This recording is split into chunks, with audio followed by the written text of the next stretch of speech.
تعالى بالقرآن سيناقر بسورة النساء إن الله لا يظلم مثقال ذرة وإن تكن حسنة يضاعفها يؤتي من لدنه أجرا عظيما إلى الله يبناين كبدت ياهل አይበድልም ሱብሃንአላህ የብናኝ ክብደት ያህል አትሰሚክ የሆነ ማለት ነው የብናኝ ክብደት ያህል አይበድልም ሱብሃንአላህ አይበድልም ጭራሽ መልካም ስራ ብትሆንም ይደራርባታል ከእርሱም ዘንድ ታላቅ ምንዳ ይሰጣል መልካምን ስራን ይደራርባል ያበዛዋል ለዛም ነው ነብያችን አለይሂ ሰላቱ ሰላም በሐዲስ ሲናገሩ ይላሉ አንድን ሰው ክፉን ነገር አስቡ ከሰራት ምን ይላል አንድ ይቆጠርበታል አስቦ ከተዋት ግን አንድ አጅር ይጻፍለታል መልካምን ግን አስቦ ቢተዋት ይጻፍለታል አስቦ ቢሰራት ደግሞ ከ10 ከዛም በላይ አጅሮች ይጻፍለታል ከዚህ በላይ ፍትህ አለ ያ ጀማ ከዚህ በላይ ፍትህ የለም በተመሳሳይ መልኩ አላህ ሱብሓነሁ ወተዓላ በሱረት ዩኑስ ሲናገርና ኢነላህ ላ የዝሊሙ الناس شيئا ولكن الناس انفسهم يظلمون አላህ ሰዎችን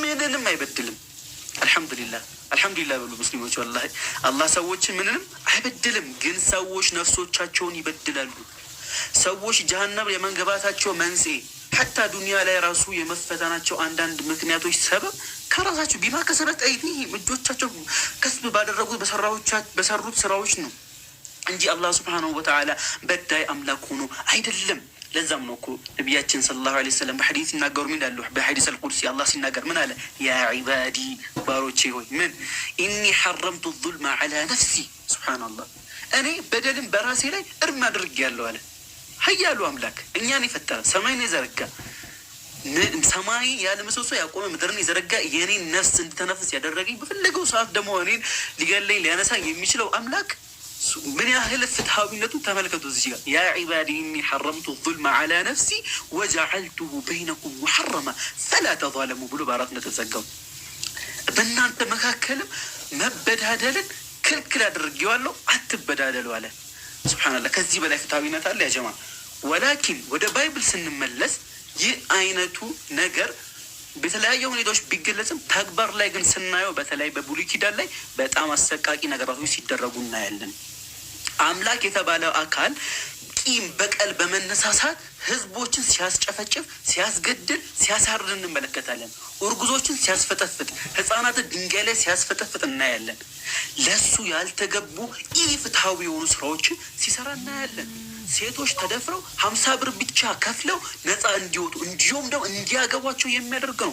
ይህ ፍትሃዊነት ነው አይደለም? ወላሂ ይህ ፍትሃዊነት አይደለም። ወላኪን አላህ ሱብሓነሁ ወተዓላ ከዚህ ሁሉ የጠራ ነው። ለዚህም ነው እኮ አላህ ሱብሓነሁ ወተዓላ በሱረት ኢስራ ሲናገር ይላል መን ኢህተዳ ፈኢነማ የህተዲ ሊነፍሲ ወመን ضل ፈኢነማ የضل ዐለይሃ ወላ ተዚሩ ዋዚረቱ ዊዝረ ኡኽራ ወማ ኩና ሙዐዚቢነ ሐታ ነብዐሰ ረሱላ። ሱብሓነላህ የተመራ ሰውን የሚመራው ለራሱ ብቻ ነው፣ ለአላህ አይደለም፣ ለማንም ጥቅም አይደለም፣ ለራሱ ብቻ ነው። የተሳሳተን ሰው የሚሳሳተው ጉዳቱ በእርሱ ላይ ነው። ተሸካሚም ነፍስ የሌላይቱን ኃጢአት አትሸከምም። ይሄ ነው የእስልምና ውበት። አያችሁ፣ ወላ ተዚሩ ዋዚረቱ ዊዝረ ኡኽራ፣ ተሸካሚም ነፍስ የሌላይቱን ኃጢአት አትሸከምም። ወላኪን ወደ ክርስትናው ስንመጣ የወስ ኃጢአት ይሉሃል። አዳምና ሔዋን በሰሩት ጥፋት በጠፉት ጥፋት በሰሩት ወንጀል አንተ ትጠየቃለህ። ለዛም ነው ደግሞ ኢየሱስ ክርስቶስ ነቢዩ የአላህ ሱብሓነሁ ወተዓላ መልእክተኛ የሆነው መጥቶ ለአንተ መስዋዕት የሆነው ይላሉ። ላላ ወላሂ አይደለም። አላህ ምን አለ? ወላ ተዚሩ ዋዚረቱ ዊዝረ ኡኽራ፣ ተሸካሚም ነፍስ የሌላይቱን ኃጢአት አትሸከም። 4 ነጥብ። ከዛስ ተመልከቱ የአላህ መታዊ ደግሞ እዚህ ጋር ወማ ኩና ሙዐዚቢነ ሐታ ነብዐሰ ረሱላ። አላህ መልእክተኛንም እስከምንልክ ድረስ የምንቀጣ አይደለንም። አላህ ሱብሓነሁ ወተዓላ ዝም ብሎ የሚቀጣ አምላክ አይደለም። ከመሬት ተነስቶ ብድግ ብሎ ሪሳላው ሳይደርስህ የአላህ አንድነት፣ የአላህ ሱብሓነሁ ወተዓላ ተውሂድ፣ የአላህ እዝነት፣ የአላህ ፍትሃዊነት ጥራት ይገባህ አምላኬ አርረሕማን። ወላሂ መልእክተኛንም እስከምንልክ ድረስ የምንቀጣ አይደለንም። አላህ ሱብሓነሁ ወተዓላ መልእክተኛን እስኪልክና ህዝቦችን እስኪያስጠነቅቅ ድረስ አበደን የሚቀጣ አምላክ አይደለም። ደቂቃዬ አልቋል ያ ጀማዓ። ኢንሻአላህ ወደ በኋላ አካባቢ ሀሳቦችን የምጨምር ይሆናል። አላህ ሱብሓነሁ ወተዓላ ፍትሃዊ የሆነ አምላክ ነው። ወደዚህ አምላክ ነው የምንጠራቸው ክርስቲያኖች። ያ አማሌቅን ሄደህ ምታ። ከስንት ዓመታት በኋላ ምንም በማያውቁ ህዝቦች ላይ ሄዶ ሰዎችን የሚያስጨፈጭፍ አምላክን ሳይሆን ሰዎችን ብቻ አይደለም ያጀማ እንዲጨፈጨፍ የሚያዘው አህያን፣ እንስሳቱን፣ ሴቱን፣ ሽማግሌውን እንኳን እንዲገደል የሚያዝ ነው። ታዲያ ይህ ፍትህ ነው? አንድ መንግስት እንኳን እኮ ያልጨፈጨፈውን መጨፍጨፍ ነው እኮ የባይብሉ አምላክ ሲያደርግ የነበረው ማለት ነው። በጣም ኢሚሊየንስ የሚቆጠሩ ሰዎችን ነው የገደለው የባይብሉ አምላክ፣ ኢሚሊየንስ የሚቆጠሩ ሰዎችን ማለት ነው ያለ ምንም ጥፋት። ከዛ ደግሞ እዚህ ጋር ደግሞ ይመጣና ደግሞ የኃጢአት ውርስ ብሎ ደግሞ ያሸክመሃል። ከዛ ደግሞ ምንም የማያውቀውን ደግሞ ኢየሱስ ክርስቶስ ባይብል ባይለው ተሰቅሎልሃል ብሎ ደግሞ ያመጡልሃል። ሱብሓነላህ ብል መጠን እንዲያዛት ሴት የሚጮህ የወይን ጠጅ የሚጠጣ የሚያፏጭ ኢቲሲ ማለት ነው። እንደዚህ ቢገለጽም ነገር ግን እኔ አሁን እሱ ላይ ፎከስ አድርጌ አላወራም። ኢንሻአላህ ኑረይን ስለዚህ በደንብ አድርጎ ኢንዲቴይል እሱ ያስረዳቸዋል። እኔ የማወራው ስለ ኢየሱስ ክርስቶስና አባቶች እንዴት ፈጣሪን እንዳሰደቡ በኢየሱስ ክርስቶስ በኩል እንዴት ፈጣሪ እንደተሰደበ አንዳንድ ነገር እላችኋለሁ ማለት ነው። በዮሐንስ ወንጌል ምዕራፍ 10 አይሁዶች ከኢየሱስ ጋር ያደረጉትን ቆይታ አይሁዶች ከኢየሱስ ጋር ያደረጉትን ቆይታ እንመለከታለን ማለት ነው። ዮሐንስ ወንጌል ምዕራፍ 10 ቁጥር 24 ላይ አይሁድም እርሱን ከበው እስከ መቼ ድረስ በጥርጣሬ ታቆየናለህ? አንተ ክርስቶስ እንደሆንክ ገልጠህ ንገረን አሉት ይላል።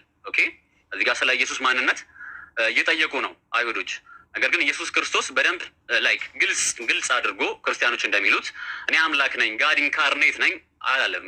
ጀስት ዝም ብሎ ይሄ አሊጎሪካል የሆነ ንግግሮችን ሲናገር የነበረው። ኤኒዌይስ ቁጥር 29 ላይ የሰጠኝ አባቴ ከሁሉ ይበልጣል አለ። ከአባቴ እጅ ሊነጥቃቸውም ማንም አይችልም አለ።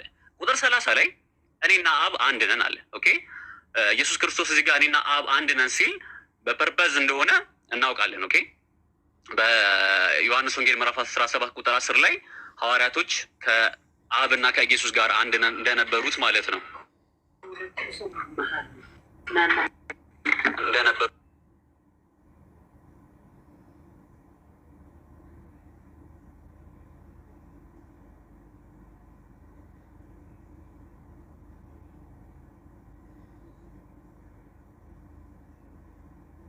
የተቋረጠው እኔ ጋር ነው።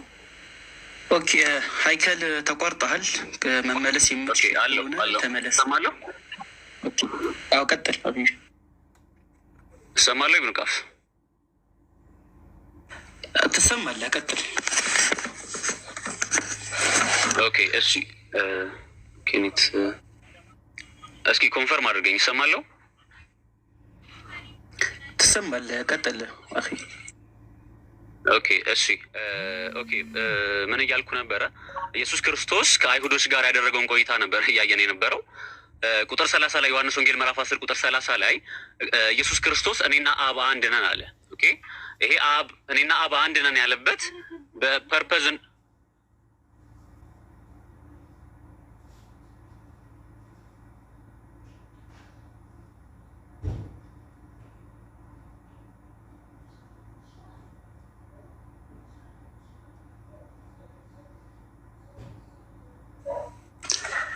ኦኬ ኔትወርክ እያስቸገረው ነው ወንድም ሀይከልን። ኢንሻአላህ እስከዛ ድረስ ወንድም ኑረይን የተወሰነ ነገር ትሄድልናለህ። ኢንሻአላህ ሀይከል ሲመጣ የሚቀጥል ይሆናል። ኑረይን ካለ ያው ርዕሱም ተመሳሳይ ስለሆነ ይሄ በመጽሐፍ ቅዱስ ላይ ለአምላክ የተገለጸበትን መንገድ የተወሰነ ነገር በለን እስቲ። ሰላም አለይኩም ወራህመቱላሂ ወበረካቱ። እንዴት ናችሁ ጀማው? እዚህ ያላችሁ ከታች ያላችሁም ሙስሊሞችም ክርስቲያን ወገኖችም እንኳን ደህና መጣችሁ ብያለሁ። ይሰማል ድምጼ? ኢብኑ ቃፍ ይሰማል? ቀጥለ ኺባ። እሺ እና እስካሁን እያየን የነበረው አምላክ እንግዲህ አምላክ ብለን የምናመልከው አካል ክርስቲያን ወገኖችም አምላክ ብለው የሚያመልኩት አካል አለና እንዴት ነው የተገለጸው በመጽሐፍቶቻቸው እንዲሁም በእኛ መጽሐፍት በየትኛው ነው የተከበረ የሚለውን ነገር እስካሁን እያየን ነበረ።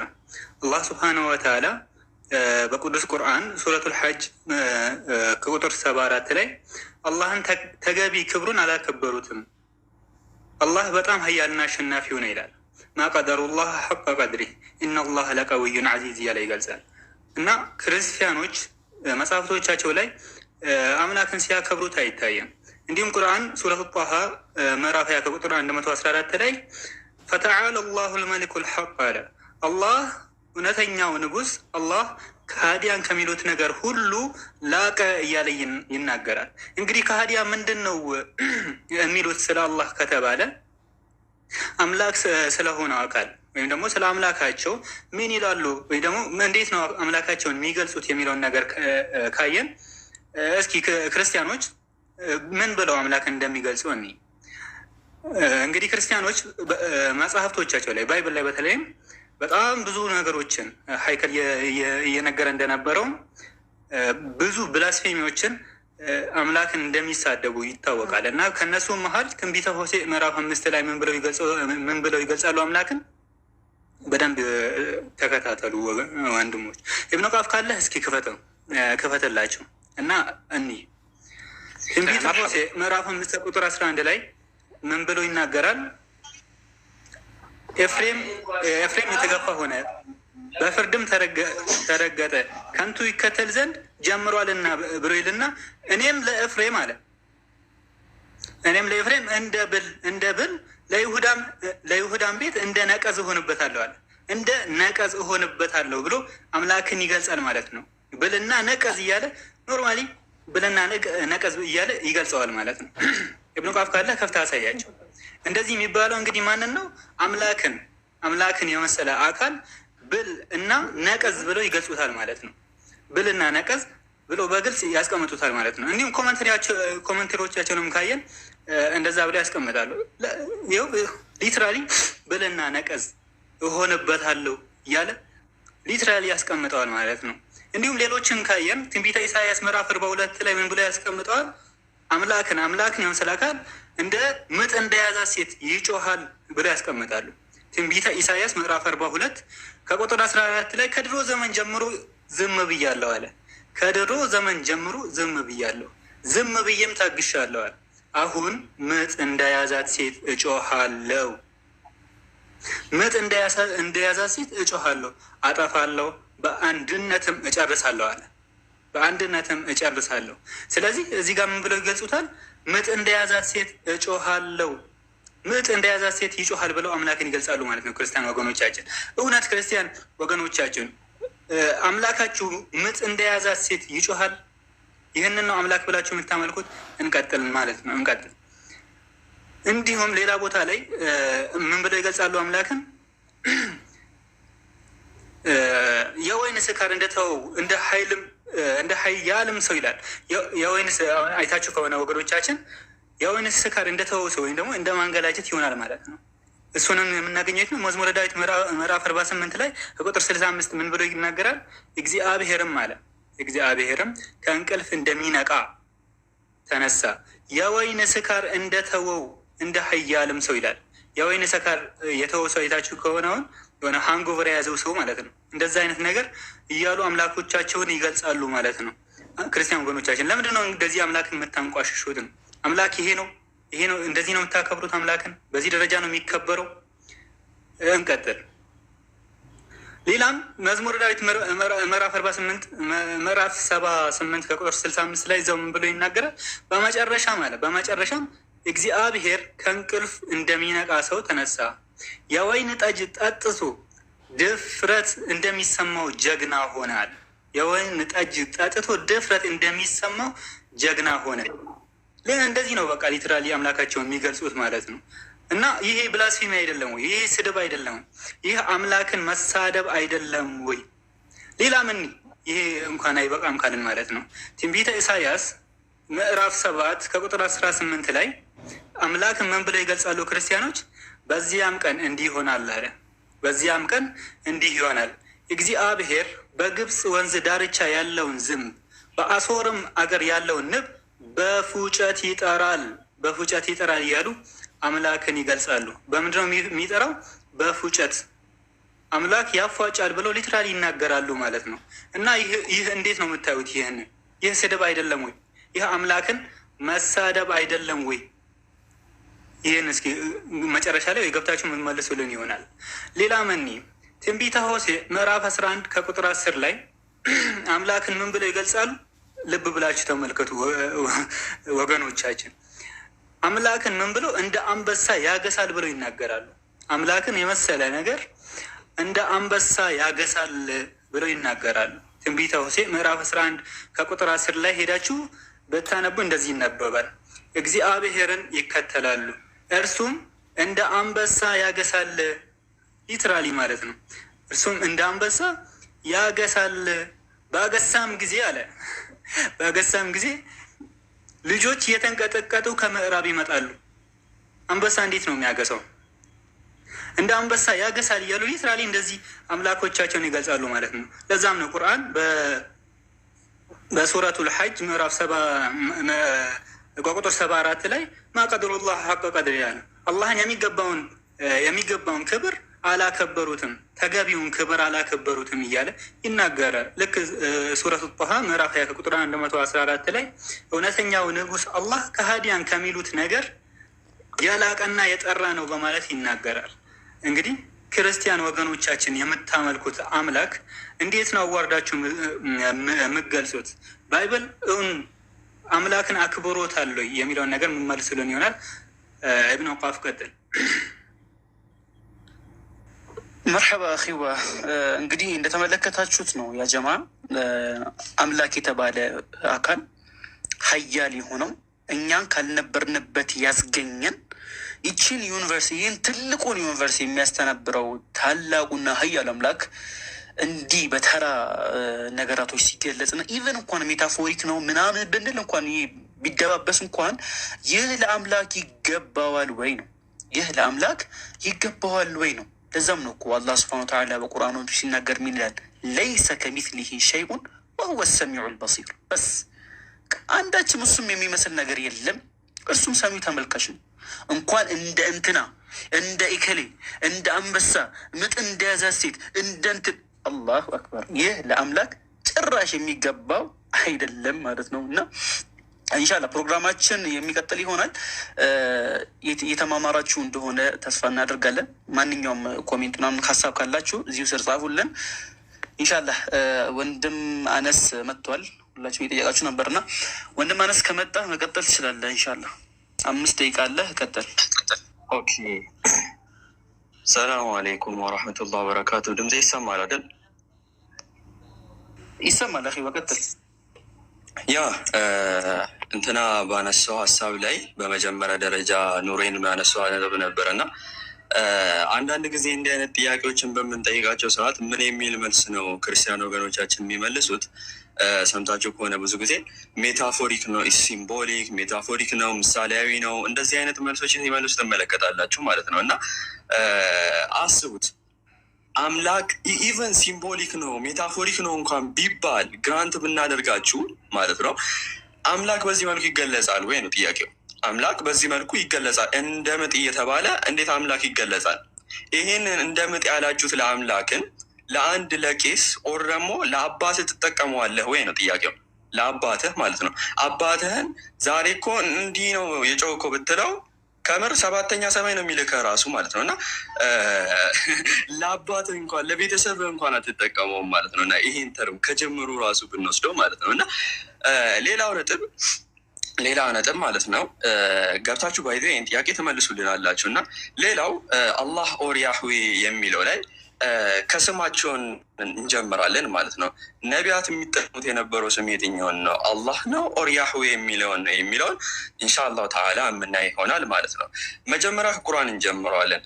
አላሁ ስብሓነሁ ወተዓላ ሱረቱ ጣሃ ላይ ኢነኒ አነ አላሁ ላኢላሃ ኢላ አነ ፈዕቡዱን ይላል። እኔ አላህ ነኝ እኔ ነኝ ያለ እኔ አምላክ የለምና ተገዙኝ እያለ እኔ አላህ እያለ አላህ እንደሆነ ለሙሳ ራሱን ሲያስተዋውቅ ትመለከታላችሁ። አላህ ስብሐነሁ ወተዓላ በዚህ አላህ በሚል ስም ራሱን ሲያስተዋውቅ ትመለከታላችሁ ማለት ነው። በመቀጠልም ሙሳም ይህንኑ ስም ተጠቅሞ አላህ ስብሐነሁ ወተዓላን ሲጠራው ትመለከታላችሁ። ያ ሙሳ ኢነሁ አነ አላሁ አዚዙል ሐኪም ይላል ሱረቱ ነምል ላይ ሱረቱ ነምል ቁጥር 9 ላይ ምን እያለ ይናገራል? ያ ሙሳ ኢነሁ አነ አላሁ ልዐዚዙል ሐኪም ይላል። ሙሳ ሆይ እነሆ እኔ አሸናፊው ጥበበኛው አላህ ነኝ እያለ እዚህ አላህ በሚለው ስም ራሱን ሲያስተዋውቅ ጌታ አምላካችን ትመለከታላችሁ ማለት ነው። እንዲሁም ለኢሳ ዓለይሂ ሰላም በተመሳሳይ ሱረቱል መርየም ምዕራፍ 19 ላይ ኢነላህ ረቢ ወረቡኩም ፈአዕቡዱን እያለ ይናገራል ራሱ ማለት ነው። እና በቁርአን ላይ በዚህ መልኩ ነቢያ ሲጠቀሙት ትመለከታላችሁ። እና ይሄ እኮ ቁርአን ላይ ብቻ ነው እና ከነቢ ስ ስለም በፊት ይህንን የተጠቀመው አካል ነበረ ወይ ብናል፣ ኦፍኮርስ ነበረ። አዎ ነበረ ነው መልሱ። እና መጀመሪያ ኒው ወርልድ ኢንሳይክሎፒዲያን ብንመለከተው ማለት ነው እና ይሄ አላህ የሚለው ላይ the word Allah has been used by Arabic people of different religion. አስተውሉ።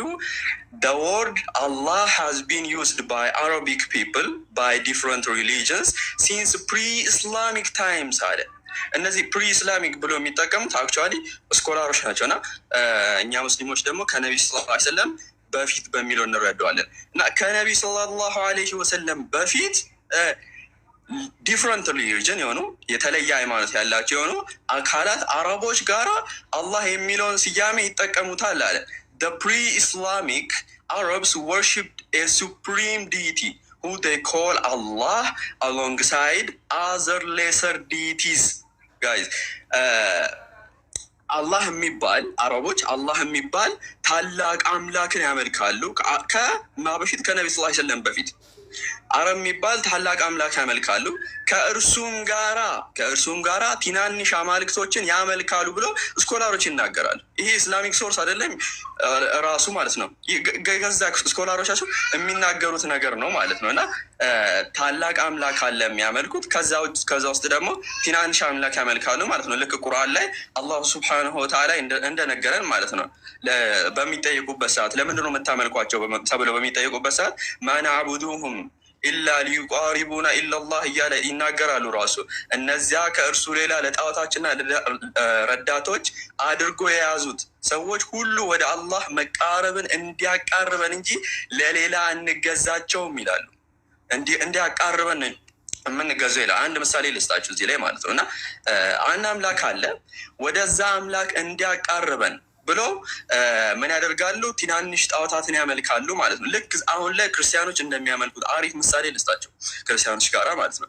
ክርስቲያኖች አይታችሁ ከሆነ ለማርያም ለወዘተ ለሚካኤል ምናምን ለምንድን ነው የምትሰግዱት የሚል ጥያቄ በምንጠይቅበት ሰዓት እንዲያማልዱን ነው፣ ወደ አንዱ አምላክ እንዲያማልዱን ነው ይላሉ። ልክ እንደዚሁ በጣም ትላልቅ ነገር ቢናገሩ መጽሐፍቶቻቸው ላይ የአምልኮ መስዋዕት ለአንቺ ይሰዋለሁ ምናምን የመሳሰሉ ነገራቶች እሱን እናስቀምጠው እና ለምንድን ነው የምትሰግዱላቸው የሚል ጥያቄ ብንጠይቅ ምን አይነት መልስ ነው የሚመለሰው? እንዲያማልዱን ነው ይባላል። እንዲያማልዱን ነው፣ ወደ አንዱ አምላክ እንዲያማልዱን ነው ይላሉ። ልክ እንደዛው እነዚህ አካላትም እነዚህ አረቦችም አንድ አምላክ አለ፣ ታላቅ አምላክ አለ። ከዛ አምላክ ጋራ እንዲያማልዷቸው ትናንሽ ጣዖታትን ያመልካሉ ማለት ነው። እና ስለዚህ ይሄ አላህ የሚለው ስም ፕሪ ኢስላሚክ እንደሆነ ከዚህ መመልከት እንችላለን፣ ከመጀመሪያ ደረጃ ማለት ነው።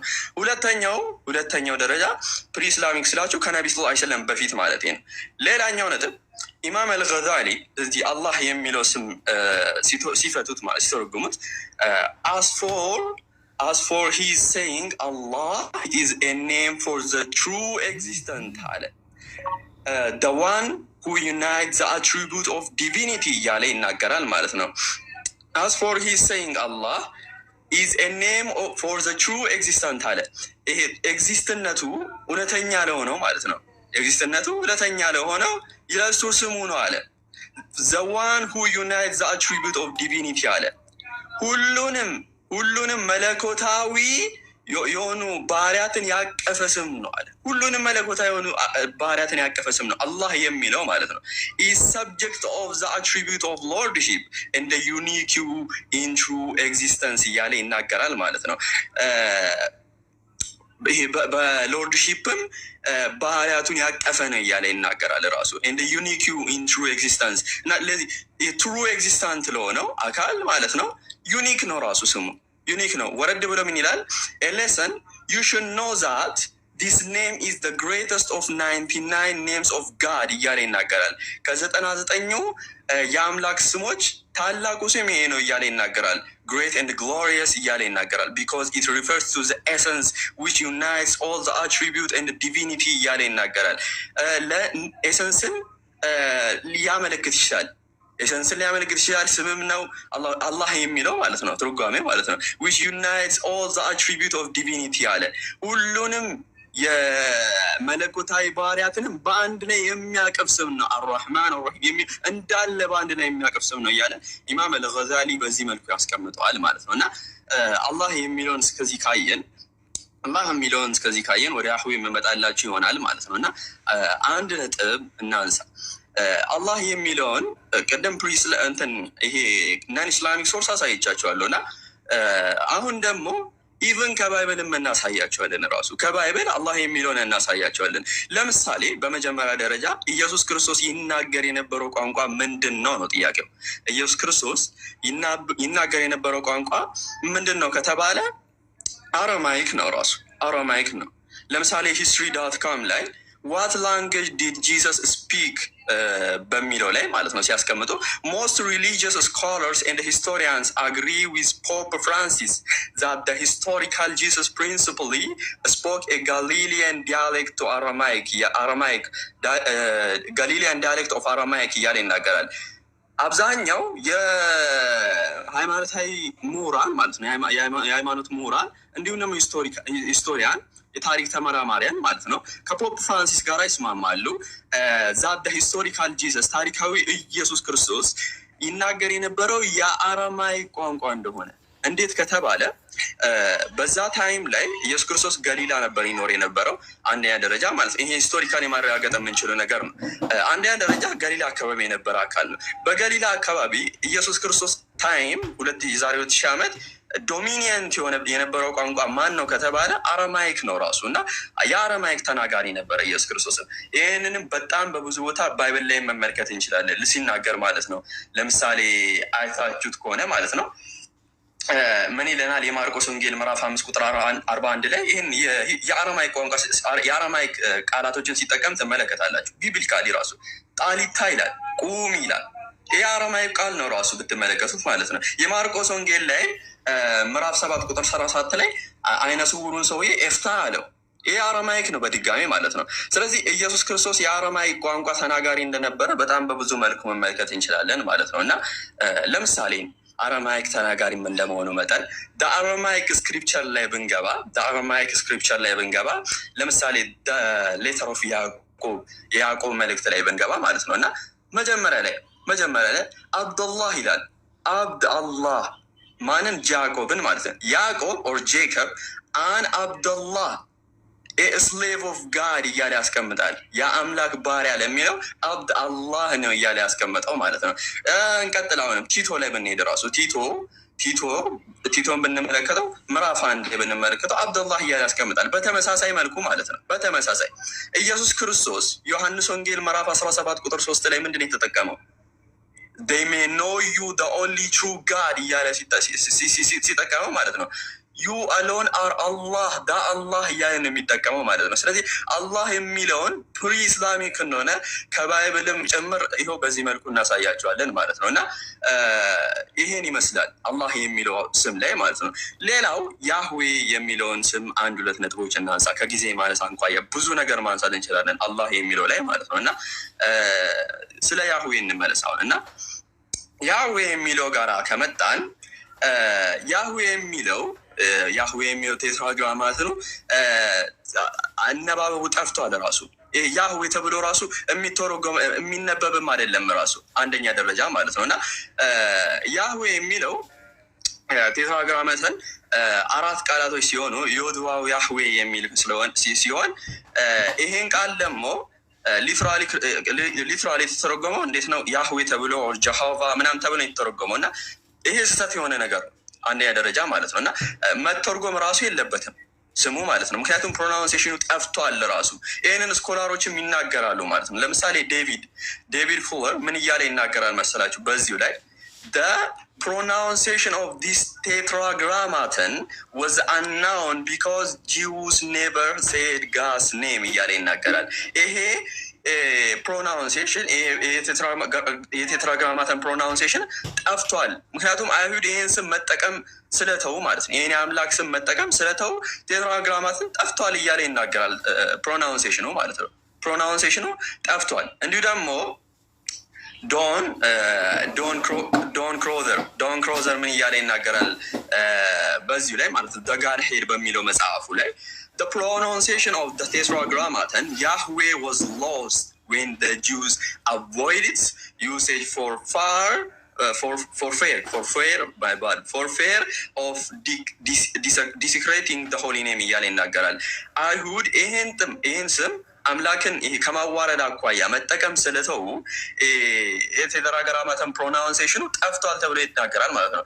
ስለዚህ ክርስቲያኖች የአምላካቸውን ስም እንኳን የሚያውቁ አይደሉም። ጋይዝ ክርስቲያኖች የአምላካቸውን ስም በስትክክል የሚያውቁ አይደሉም። ምክንያቱም ስሙ ራሱ ኦልሬዲ ሎስት ሆኗል፣ ፕሮናውንሴሽኑ ሎስት ሆኗል ራሱ ማለት ነው። እና ስለ ያህዌ በአጭሩ ይህን ይመስላል ማለት ነው። ስሙ ራሱ መተርጎም የለበትም ነው ራሱ በዚህ መልኩ ያህዌ በሚለው መተርጎም የለበትም። ምክንያቱም ኦልሬዲ ፕሮናውንሴሽኑ ስለጠፋ ማለት ነው። እና ክርስቲያኖች የአምላካቸውን ስም እንኳን በትክክል የሚያውቁ አይደሉም። እና ከቁርአንም እንዲሁ ደግሞ ፕሪ ኢስላሚክ እንደሆነ ከስኮላሮችም ጨመረ እንዲሁ ደግሞ ከመጽሐፋችሁ አላህ የሚለውን ስም አይተናቸዋል። ያህዌ የሚለው አነባበሩ ራሱ ትክክል አይደለም ነው። ይህንን ደግሞ ከገዛ ስኮላሮቻችሁ እያሳየናቸው ነው፣ ከስኮላሮች እያሳየናቸው ነው። ስለዚህ የአምላካችሁን ስም እንኳን ክርስቲያኖች በስትክክል አጣ ምንድነው የምንነጥለው ሲባል ደግሞ በጌትነቱ በአምላክነቱ እና በስሞችና በባህሪያቶቹ አላህ ሱብሃነሁ ወተዓላን እንነጥለዋለን ማለት ነው። ተውሂድ ደግሞ በራሱ ከሊመቱ ተውሂድ የሚባል ነገር ይይዛል በውስጡ። እሱም ደግሞ ከሊመቱ ተውሂድ የምንለው ላኢላሃ ኢለላህ የሚለው ነው። ላኢላሃ ኢለላህ ደግሞ በራሱ ላ መዕቡደ ቢሐቅን ኢላላህ ከአላህ ውጭ በሀቅ የሚመለክ አምላክ የለም፣ ወይም ደግሞ አምልኮ ለአላህ ብቻ እንደሚገባው ይነግረናል ማለት ነው። እራሱ ላኢላሃ ኢለላህ የሚለው ደግሞ ሁለት አርካኖች አሉት በላኢላሃ ኢለላህ በሚለው ቃል ውስጥ ማለት ነው። እሱም ደግሞ ነፍይና ኢስባት የሚባል ሲሆን ማራቅና ማጽደቅ የሚሉ ትርጉሞችን ይዛል። ላኢላሃ የሚለው ናፊየን ጀሚዕ ማ ዩዕበዱ ሚን ዱኒላህ ከአላህ ውጭ የሚመለኩ ሁሉንም ነገሮች ውድቅ ማድረግን ሲይዝ፣ ኢላላህ የሚለው ደግሞ ሙስቢተን ልዒባደተ ሊላሂ ዋሕደሁ ላ ሸሪከ ለህ ብቻውን ለሆነው አጋር ላሌለው ለአላህ ሱብሃነሁ ወተዓላ ዒባዳን ማጽደቅ ነው ማለት ነው። ይህንን ካልን ደግሞ በአጠቃላይ እስልምና ማለት በራሱ ምንድን ነው ሲባል አልኢስላሙ ሁወ ልእስትስላሙ ሊላሂ ቢተውሒድ ወልኢንቅያዱ ለሁ ቢጣዓቲ ወሙዋላቱ ልሙስሊሚነ ወሙዓዳቱ ልሙሽሪኪን ነው። አልኢስላሙ ሁወ ልእስትስላሙ ሊላሂ ቢተውሒድ አንድ ማድረግ ማለት ነው። ኢስላም ማለት ለአላህ ሱብሃነሁ ወተዓላ አላህ ሱብሃነሁ ወተዓላን አንድ ከማድረግ ጋር እሱን መታዘዝ ነው ማለት ነው። በዚህም ምክንያት ነው በሱረቱል አንቢያ በ21ኛው ምዕራፍ ቁጥር 108 ላይ እንዲህ ያለን ቁል ኢነማ ዩሃ ኢለየ ቁል ኢነማ ዩሃ ኢለየ አነማ ኢላሁኩም ኢላሁ ዋሒድ ፈሀል አንቱም ሙስሊሙን ያ ወደን የሚወርደው አምላካችሁ አንድ አምላክ ብቻ ነው ማለት ነው። ታዲያ እናንተ ፍጹም ታዛዦች ናችሁን ይለናል። ታዛዦች የሚለው ጋር ሙስሊሙን የሚለው ቃል ነው የመጣው። ስለዚህ አንድ ሙስሊም አላህ ሱብሃነሁ ወተዓላን አንድ በማድረግ እሱን ብቻ በመነጠል በአምልኮም ሆነ እሱን በሚመለከቱ ነገራቶች እሱን በመነጠል ለሱ መታዘዝ ነው ማለት ነው። ይህ ተውሂድ የሚባለው ወይም ደግሞ የፈጣሪ አንድነት ሞኖቲዝም የሚባለው የእስልምና አስተምሮት እንደሆነ ግልጽ ነው። እስልምና ውስጥም ደግሞ ይህ ተውሂድ የሚባለውን አስተምሮት በብዙ ቦታ ላይ እናያለን። ከዛም ውስጥ 1-3-4 ጥቅሶች ስናይ በሱረቱል ኢኽላስ በ112ኛው ምዕራፍ ላይ በቁጥር 1 እንዲህ ይለናል ቁል ሁወላሁ አሐድ በል እርሱ አላህ አንድ ነው። በል እርሱ አላህ አንድ ነው። ከላይ ምን ብለን ነበረ? ተውሂድ ማለት ሊንጓስቲካሊ ስንተረጉሞ አንድ ማድረግ ወይም ደግሞ መነጠል ማለት ነው ብለናል። ስለዚህ እዚህ ጋር ቁል ሁወላሁ አሐድ ሲል አላህ አንድ ነው ሲል አላህ ሱብሃነሁ ወተዓላን በአንድነቱ ይነጥለዋል ማለት ነው። በተጨማሪም ደግሞ በሱረቱ ጣሃ በ20ኛው ምዕራፍ በቁጥር 14 ላይ ኢነኒ አነላሁ ላ ኢላሃ ኢላ አና ፈዕቡድኒ ወአቂሚ ሰላተ ሊዚክሪ እኔ አላህ እኔ ነኝ ያለ እኔ አምላክ የለምና ተገዛኝ፣ ሰላትንም በእርሷ እኔን ለማውሳት ስገድ። ምን ብለናል ቅድም? ዒባዳን በአላህ ሱብሃነሁ ወተዓላ ማጽደቅ ነው ብለናል አይደለ? ተውሂድ የምንለው። ስለዚህ እዚህ ጋር እኔን ብቻ ተገዛኝ ሲል አላህ ሱብሃነሁ ወተዓላ ለሱ ብቻ መገዛትንም ሆነ አምልኮ ለሱ ብቻ እንደሚገባ ያሳየናል ማለት ነው። በተጨማሪም ደግሞ በሱረቱ ነሕል በ16ኛው ምዕራፍ በቁጥር 22 ላይ ኢላሁኩም ኢላሁን ዋሂድ አምላካችሁ አንድ አምላክ ብቻ ነው። ማንነት ምንነት የሚባሉ ማንኛውም ነገሮች ውስጥ እዚህ ውስጥ አይካተቱም። እነሱም በአጠቃላይ ውድቅ ያደርግና አምላካችን አላህ ሱብሃነሁ ወተዓላ አንድ አምላክ ብቻ መሆኑን ይነግረናል ማለት ነው። በሱረቱል በቀራ ላይም ደግሞ በተጨማሪ በሁለተኛው ምዕራፍ በቁጥር 163 ላይ ኢላሁኩም ኢላሁን ዋሂድ ላኢላሃ ኢላ ሁወ አርረሕማኑ ረሒም አምላካችሁም አንድ አምላክ ብቻ ነው፣ ከእርሱም በቀር ሌላ አምላክ የለም። አምላካችሁም አንድ አምላክ ብቻ ነው ሲል ለአላህ ሱብሃነሁ ወተዓላ አምልኮን ያጸድቃል። ከእርሱም በቀር ሌላ አምላክ የለም ሲል ደግሞ ምንድን ነው ይሄ አምልኮን ከእርሱ በቀር ላሉ አካላቶች፣ ለማንኛውም አካላቶች ለምሳሌ ነቢያት ሊሆኑ ይችላሉ፣ መላኢካዎች ሊሆኑ ይችላሉ፣ ጣዖቶች፣ ድንጋይ፣ በአጠቃላይ ከእነሱ ያርቅና ለሱ ብቻ አላህ ሱብሃነሁ ወተዓላ አምልኮን ያስጠጋል ማለት ነው። ስለዚህ ተውሂድ ወይም ደግሞ አንድ ማድረግ የፈጣሪ አንድነት ማለት በአጭሩ ስናየው ለአላህ ሱብሃነሁ ወተዓላ በሚገቡ ነገራቶች እሱን መነጠል ወይም ደግሞ አላህ ሱብሃነሁ ወተዓላ በሚነጠልባቸው ነገራቶች አንድ ማድረግ ወይም ደግሞ መነጠል ነው። በምንድን ነው የምንነጥለው ስንል ከላይተናል። በጌትነቱ በአምላክነቱና በስሞችና በባህሪያቶቹ ይለናል። ይህም ደግሞ እነኚህ ሶስቱን የተውሂድ ክፍሎችን ኢንሻአላህ እህታችን አሊያ ታስረዳናለች። እኔ ጨርሻለሁ። ሰላም አለይኩም ወራህመቱላሂ ወበረካቱ። ወአለይኩም ሰላም ወረሕመቱላሂ ወበረካቱ። ያ ኡኽተና በሚገባ ተውሂድን አብራርተሽዋል። በጣም በሚደንቅ ሁኔታ ትልቅ ትምህርት ነው ኢንሻአላህ ያገኘ ነው ብለን እናስባለን። እህት መወዳ እንዳይዘጋ የተወሰነ በተውሂድ ዙሪያ የተወሰነ ነገር በይና እህት አሊያ የምትቀጥል ይሆናል። እህት መወዳ ካለሽ ድምፅ አሰሚ።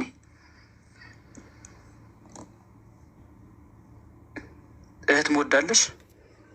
እሺ ቢስሚላህ ሰላም አለይኩም ወረህመቱላሂ ወበረካቱ። በቃ ከሰማይ በቃል አይደል? አሊያ ትቀጥል። መርሐባ እህት አሊያ መቀጠል ትችላለሽ። እሺ ሰላም አለይኩም ወረህመቱላህ። እንዴት ናችሁ ወንድሞች?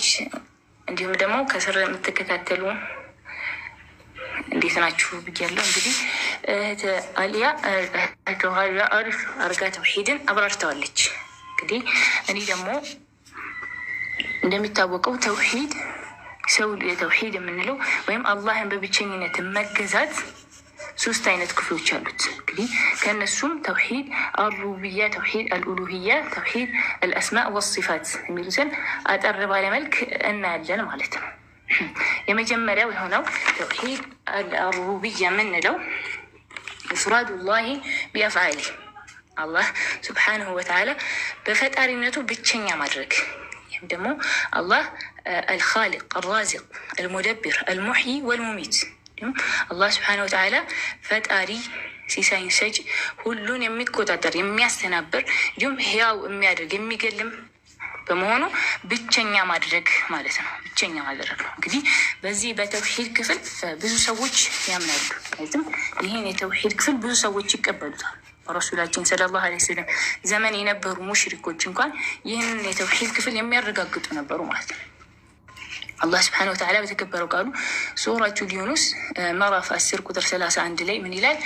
ቁል መን የርዙቁኩም ሚነ ሰማኢ ወልአርድ አመን የምሊኩ ሰምዐ ወልአብሳር ወመን ዩኽሪጁል ሐየ ሚነል መይቲ ወዩኽሪጁል መይተ ሚነል ሐይ ወመን ዩደቢሩል አምር ፈሰየቁሉነ አላህ ፈቁል አፈላ ተተቁን። ከሰማያትና ከምድር ሲሳይን የሚሰጣችሁ ማን ነው? መስሚያዎችን ማያዎችን የፈጠረ ማን ነው? ከሙትም ሕያውን የሚያወጣ ከሕያው ሙትን የሚያወጣ ማን ነው? ነገሩን ሁሉ የሚያስተናብር ማን ነው በላችሁ ይላል። እነርሱም አላህ ነው ይላሉ። ታዲያ ለምን ታጋራላችሁ? አትፈሩትም ምን በላችሁ ይላል። እንግዲህ የዚህ የቁርአን አንቀጽ ተውሂድ አሩቡብያን ግልጽ አድርጎ ያሳየናል ማለት ነው። እንግዲህ ተውሂድ አሩቡብያ አላህ በፈጣሪነቱ ሲሳይን ሰጪ በመሆኑ እንዲሁም ደግሞ ሁሉን ነገር የሚያስተናበር የሚቆጣጠር በመሆኑ ብቸኛ ማድረግ ተውሂድ አሩቡብያ ይባላል ማለት ነው። እንግዲህ ሌላኛው ደግሞ የተውሂድ ክፍል ተውሂድ አልኡሉህያ አልኢላህ የሚባለው ኢፍራዱላህ ቢልዒባዳ በአምልኮ አላህን በአምልኮ መነጠል፣ ማንኛውን አምልኮ ለአላህ ብቻ ማድረግ ማለት ነው። እንደ ዱዓ፣ ጸሎት፣ ስግደት እንዲሁም ስለት፣ መስዋዕት ማቅረብን እና ሌሎችንም አምልኮች ስናደርግ ለአላህ ስብሐነሁ ወተዓላ ብቻ ማድረግ ነው ማለት ነው። አላህ ስብሐነሁ ወተዓላ በተከበረው ቃሉ ምን ይላል? በሱረቱል ዩኑስ ምዕራፍ 10 ቁጥር 106 ላይ ወላ ተድዑ ሚን ዱኒላሂ ማ ላ የንፈዑከ ወላ የዱሩክ ፈኢን ፈዐልተ ፈኢነከ ኢዘን ሚነ ዛሊሚን ይላል። ከአላህ በቀር የማይጠቅምና የማይጎዳን አትገዛ፣ አታምልክ። ብትሰራም ወይም ከአላህ ውጭ ብትገዛ አንተ ያን ጊዜ ከበዳዮች ከሙሽሪኮች ትሆናለህ፣ ከአጋሪዎች ትሆናለህ ይላል ማለት ነው። እንግዲህ ይህ አንቀጽ ከአላህ ውጭ ምንም አይነት አምልኮን ከአላህ ውጭ ላለ መስጠት እንደማይቻል ያሳየናል ማለት ነው። እንግዲህ ተውሂድ ክፍል አምልኮን ለአላህ ብቻ ማድረግ ማለት ነው። ይህም ነቢያቶች የተላኩበት ዋነኛ ዓላማ ወይም ሲሰብኩትም የነበረው ነገር ይህ እንደሆነ እንመለከታለን ማለት ነው። ሌላኛው ደግሞ ምንድን ነው? ሚን ዒባደቲ ሌላኛው ደግሞ ፍጡራንን ከማምለክ አንዱ አላህን ወደ ማምለክ ወደ አንዱ አምላክ ወደ ማምለክ የሚጠራ የተውሂድ ክፍል ነው ማለት ነው። ክፍል ነው ማለት ነው። ሌላኛው የተውሂድ ክፍል ምንድን ነው? ሶስተኛ የሆነው ተውሂድ አልአስማእ ወሲፋት። ይህ ደግሞ የተውሂድ ክፍል አላህ ስብሓነሁ ወተዓላ በስሞቹና በባህሪዎቹ መነጠል ወይም ብቸኛ ማድረግ ነው። እንግዲህ አላህ የተከበሩ መልካም ስሞችና ከጉለት የነጹ የሆኑ ባህሪያቶች አሉት። እነዚህንም ደግሞ ስናጸድቅ ምንድን ነው? ከቁርአንና ከሐዲስ እንዲሁም ደግሞ አላህ ስብሓነሁ ወተዓላ ራሱን በገለጸበት መልክ ነው ማለት ነው። እንግዲህ እነዚህን ደግሞ ስናጸድቅ ምናደርግም አናመሳስልም፣ እንዲሁም ደግሞ ባዶ አናደርግም። አላህ ስብሓነሁ ወተዓላ እንዲህ ነው አንልም ማለት ነው። ከሰው ጋር አናመሳስለውም። አላህ ስብሓነሁ ወተዓላ ይሰማል፣ ነገር ግን ሰው ከሚሰማው ጋር አንድ አናደርገውም ማለት ነው። እንግዲህ ሱረቱ ሹራ አላህ ስብሓነሁ ወተዓላ በሱረቱ ሹራ ምዕራፍ 42 ቁጥር 10 ላይ ምን ይላል? ለይሰ ከሚስሊሂ ሸይኡን ወሁወ ሰሚዑል በሲር ይላል። እሱን የሚመስለው ምንም ነገር የለም ይላል። ምንም ነገር የለም እርሱም ሰሚውና ተመልካቹ ነው ይላል ማለት ነው። እንዲሁም ደግሞ በሱረቱል አዕራፍ ቁጥር ምዕራፍ 7 ቁጥር 180 ላይ ምን ይላል? ወሊላሂ አልአስማኡል ሑስና ፈድዑሁ ቢሃ፣ ለአላህ መልካም ስሞች አሉት ስትጸልዩም በእርሷ ጥሩት ይላል ማለት ነው። እንግዲህ ይህ የተውሂድ ክፍል ተውሂድ አልአስማእ ወሲፋት ይላል ማለት ነው። ተውሂድ ሶስቱን ክፍሎች እዚህ መልክ እንግዲህ እናያቸዋለን ማለት ነው። እሺ በቃ ቀጥሉ፣ ጨርሻለሁ። ማሻአላህ ተባረከ ረህማን ብለናል እህት አሊያ። በጣም የሚደንቅ ሁኔታ የሶስቱን የተውሂድን ክፍሎችን በደንብ አብራርተሽዋል።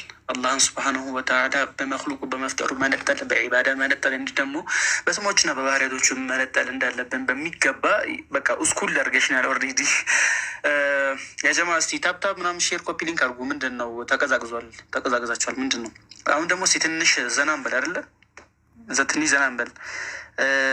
እሺ ሀይቱ ካለህ የተወሰነ 5 ደቂቃ ልስጥህና የተወሰነ ነገር እስቲ በለንና አነስ ትገባለህ ኢንሻአላህ።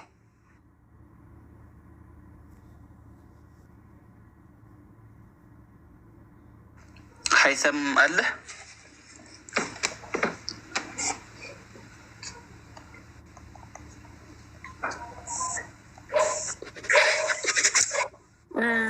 ኢብኑ ቀፍ ሀይታም እስኪመለስ ድረስ አንድ የምጨምረው ሀሳብ ነበር።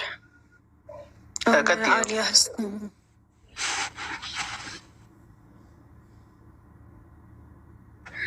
አሁን እህት አሊያ አንድ ያነሳችው ሀሳብ አለ። አላህ ሱብሓነሁ ወተዓላ ለይሰ ከሚስሊሂ ሸይኡን ወሁወ ሰሚዑል በሲር ብላ ተናግራለች። አላህ ሱብሓነሁ ወተዓላ የሚመስለው የለም እሱ ሰሚና ተመልካች ነው ብላ አንስታለች። አላህ ሱብሓነሁ ወተዓላ ምንም የሚመስለው